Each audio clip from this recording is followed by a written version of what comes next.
Welcome to Cosmic Faith, where we explore the remarkable evidence for design in our universe. Before we dive into today's mind-blowing exploration of cosmic fine-tuning, take a moment to hit that subscribe button and turn on notifications so you never miss our weekly revelations. If you find value in today's journey, please hit that like button. It really helps our community grow, and I'd love to hear your thoughts in the comments below. Which of these cosmic coincidences amazes you the most? Now, let's explore the astonishing precision that makes our existence possible. Scientists have identified over 200 precise parameters that must be exactly calibrated for human life to exist. The mathematical probability against this happening by chance is so astronomical that it has converted numerous atheist scientists to belief in intelligent design. Imagine winning a lottery where you need to match not just 6 numbers, but 200 plus specific values, and if any single number is wrong, you don't just lose the prize, you cease to exist. Those are the odds we're facing when we consider the precise calibration of our universe for human life. The anthropic principle, the observation that the universe appears precisely tuned for human existence, has become one of the most compelling scientific arguments for intelligent design. As we'll see, the mathematical probability against all these parameters being perfectly calibrated by random chance is so astronomical that it defies rational explanation. Let's start with the 4 fundamental forces that govern our universe: gravity, electromagnetism, and the strong and weak nuclear forces. The gravitational constant, G, determines the strength of gravity. If it were slightly stronger, stars would burn too quickly and too unevenly for life to develop. If slightly weaker, stars wouldn't form at all. The required precision? 1 part in 10 circumflex 40, that's 1 followed by 40 zeros. To visualize this precision, if you were to cover America with coins stacked to the moon, then do the same for a billion other continents, and mark just 1 coin, blindfolded you'd have to pick that exact coin on your first try. That's the level of precision we're talking about, for just 1 parameter. The electromagnetic force is similarly calibrated. If it were slightly stronger, chemical bonding would be impossible. If weaker, atoms couldn't hold together. The required precision is 1 part in 10 circumflex 37. The strong nuclear force, which holds atomic nuclei together, is calibrated to 1 part in 10 circumflex 38. If it were 2% stronger, protons couldn't exist. If 5% weaker, no stable elements could form. The weak nuclear force, which governs radioactive decay, is fine-tuned to 1 part in 10 circumflex 29. If slightly different, stars couldn't burn or produce the heavy elements essential for life. These 4 forces must not only be precisely calibrated individually, but also in relation to each other. The ratio between the electromagnetic and gravitational forces must be exact to 1 part in 10 circumflex 40. As physicist Paul Davies notes, the impression of design is overwhelming. Perhaps the most astonishing example of fine-tuning is the cosmological constant, the energy density of empty space. This value is fine-tuned to 1 part in 10 circumflex 120. That's a precision of 1 in 1 sextillion, 000 000 000 000 000 000 000 000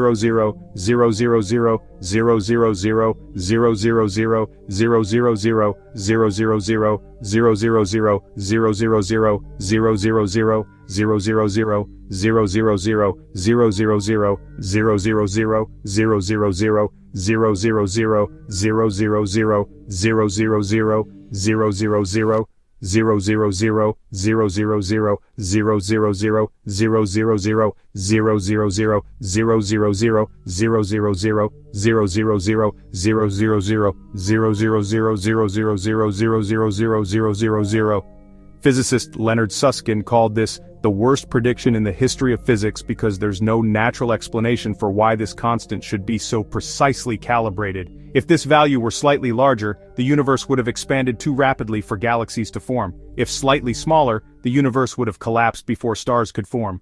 Zooming in from universal constants to our local cosmic neighborhood, we find dozens more finely tuned parameters.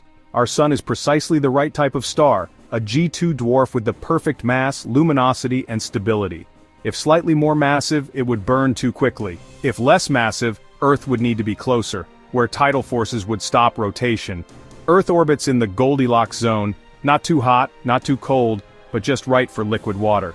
This habitable zone is remarkably narrow and Earth sits precisely where needed for life. Our planet's orbit is nearly circular with low eccentricity, providing stable temperatures. If our orbit were more elliptical like most planets, we'd alternate between freezing and boiling. Earth's rotation period of 24 hours is optimal for life. If much slower, temperature differences between day and night would be too extreme. If much faster, wind speeds would be destructive. Our moon is the perfect size and distance to stabilize Earth's axial tilt, preventing chaotic climate changes. Without this stabilization, Earth's tilt would vary dramatically, causing extreme seasonal changes incompatible with complex life. Jupiter, our cosmic bodyguard, has the perfect mass and orbit to shield Earth from asteroid impacts that would otherwise bombard us constantly. Its gravitational influence clears debris from the inner solar system while not disrupting Earth's orbit. Earth's physical properties display the same remarkable fine-tuning. Our planet's mass is precisely calibrated for a life-supporting atmosphere. If Earth were slightly less massive, its gravity would be too weak to retain an atmosphere. If slightly more massive, the atmosphere would be too dense. The atmosphere contains exactly the right proportion of gases. 21% oxygen is perfect for complex life, but if it were 25%, forests would spontaneously combust. Earth's crust is the perfect thickness. If slightly thicker, too much oxygen would be transferred from the atmosphere to the crust. If slightly thinner, volcanic and tectonic activity would be destructive. Our planet's magnetic field has precisely the right strength to protect us from cosmic radiation while allowing enough to reach the surface for important processes like mutation rates for evolution. The ratio of water to land mass, 71% to 29%, is optimal for climate regulation and biodiversity. If Earth had significantly more water or more land, the climate would be too extreme for complex life. Even the chemical elements and compounds necessary for life display remarkable fine-tuning. Water is often called the universal solvent because of its unique properties that make life possible. Its unusual density curve, expanding when frozen, surface tension and thermal properties are precisely what life requires. Carbon forms the backbone of all known life because of its unique ability to form complex, stable molecules. No other element has the right properties to support the biochemistry of life. The resonance levels of carbon and oxygen nuclei are precisely calibrated to allow stars to produce the exact ratio of carbon to oxygen needed for life. Physicist Fred Hoyle, who discovered this fine-tuning, stated it was so precise it looked like a put-up job. The electromagnetic spectrum reaches Earth in precisely the right bands for life. Enough ultraviolet for synthesis of vitamin D but not so much as to cause widespread cancer. Enough infrared for warmth but not so much as to overheat the planet. When we multiply the probabilities of all these parameters being simultaneously calibrated by chance, the numbers become so astronomically small that they defy comprehension. Mathematician Roger Penrose calculated that the odds against our universe having the low entropy necessary for stars and life to form is 1 in 10 circumflex 123, a number so large it can't be written in standard notation. To put this in perspective, the total number of elementary particles in the observable universe is estimated at 10 circumflex 80.